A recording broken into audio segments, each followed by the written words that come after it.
Okay, so as the second part of Infield Drill 1, we'll do a little bit of footwork and a little bit of posturing work. Key things to take away from this are feet being about shoulder width apart when you're going to get a ground ball. Knees bent a bit, hips back a bit, chest down a bit. We don't want kids in a position like this where they're potentially using their body to block the ball. It's not the right idea. Block the baseball, you're probably not going to get it out. Got to get the baseball in your glove. So we're setting kids up in a position where their hips are back a bit, knees are bent a bit, toes up to the nose, forming a little triangle, and we're just setting them up in that position with a baseball in their glove. We're spreading them out around the infield, any position, doesn't really matter. And let's put a bat standing up on home plate. We're putting them in a position where they're down, toes to nose, the glove here, and they're working on collecting the baseball, bringing it to the center of their body.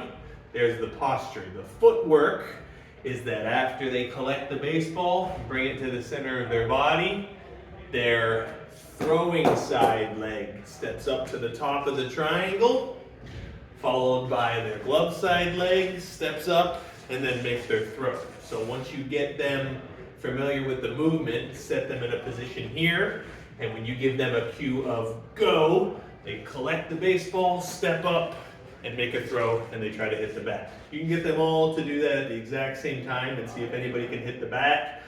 Get them to retrieve their baseball, do 2 or 3 or 4 sets of it.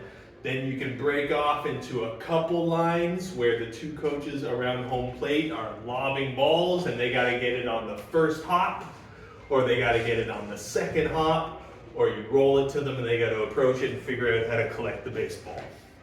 Unless you got somebody catching it first, it's probably a good idea to just put buckets behind them so they work on collecting the baseball, stepping up, not throwing the baseball, putting the ball back in the bucket, and they're just taking turns. And if it progresses well and you get to a point where one of you coaches can go to first base so they can actually field and try to make a throw to first base, let's get to it. But if we simply progress to the point where they're working the posture and the footwork and coming through here, dropping the ball in the bucket, that's fine. You can give them a little bit of variety.